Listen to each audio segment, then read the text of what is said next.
여러분 안녕하세요. 오늘은 정전기 유도 현상이 도체와 부도체에서 어떻게 다르게 나타나는지 알아보겠습니다. 그림의 원자들이 가지고 있는 공통점에 대하여 말해봅시다.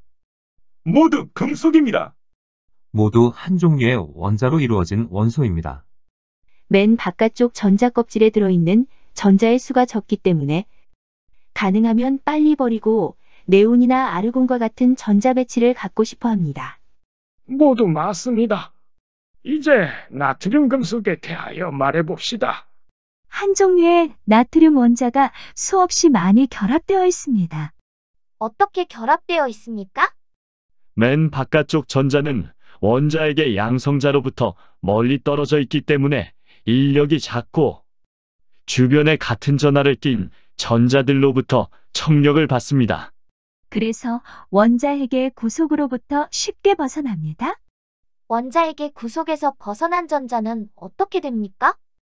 나트륨 금속 내에서 이리저리 자유롭게 운동합니다. 그래서 이 전자들을 자유전자라고 말합니다. 아니, 뭔가 이상합니다. 뭐가 이상합니까? 맨 바깥쪽 전자 껍질에 있는 전자가 원자핵의 구속에서 벗어나 자유전자가 되면 전자를 잃은 원자들은 양이온이 될 것입니다. 그러면 원자핵끼리는 서로 밀어내기 때문에 같이 존재할 수가 없을 텐데. 그림에서 보면 같이 존재하잖아요. 이것을 어떻게 이해해야 할까요? 자유전자가 원자핵을 벗어나 원자핵 주위에서 운동하면서 원자들을 결합시킵니다. 죄송한데요. 아직도 이해가 안 됩니다. 전자를 잃어 양이온이 된 원자핵이 주변을 맴도는 자유전자를 잠시 다시 갖게 되면 어떻게 될까요?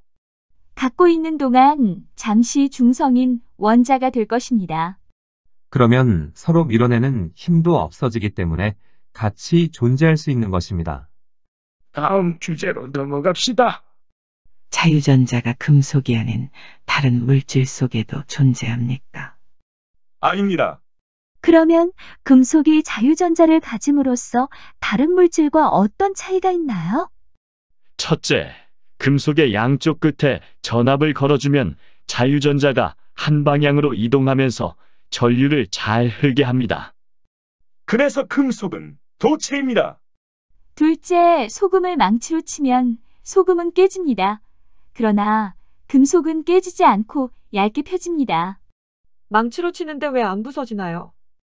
금속 양이온들 사이를 자유전자가 돌아다니면서 결합을 유지시켜주기 때문에 부서지지 않고 펴지는 것입니다. 정리하면 금속 내부에는 자유전자가 많기 때문에 전류도 잘 흐르고 얇게 펼 수도 있다는 것입니다. 자, 이제 다음 주제로 넘어갑시다. 양대 전체를 금속에 가까이 접근시키면 어떻게 될까요?